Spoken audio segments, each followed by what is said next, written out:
বিশ্বনবী বললেন জাইতুনের তেল খাও, জাইতুনের তেল গায়ের মধ্যে দাও, জাইতুনের তেল মালিশ করো। জাইতুনের ভেতরে বরকত ঢুকায় দিয়েছে কে? জাইতুনের তেল দাড়িতে চুলে মালিশ করলে দাড়ি চুল সহজে পাকে না। বিশ্বনবী সব সময় দাড়িতে চুলে জাইতুন মাখতেন।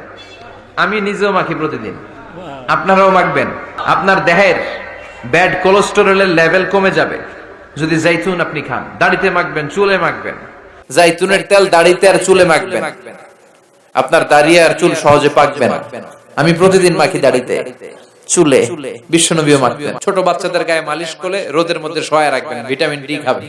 জাইতুনের তেল গায়ে মালিশ করলে চামড়ার যে কুচে যাওয়ার ভাব, এটা রোধ হবে, চকচক করবে চেহারা। রাসূল সাল্লাল্লাহু আলাইহি ওয়াসাল্লাম বলেছেন কুলু যায়ত ওয়াদাহিনু ফাইন্নাহু মিন শাজারাতিন মুবারাকা। তোমরা অলিভ অয়েল এটা খেও এবং এটা গায়ে মালিশ করো, কেননা এটা বরকতময় একটা গাছের ফল, শাজারা মুবারাকা। এটা শরীরের ব্যাড কোলেস্টেরলকে কমিয়ে দেয়।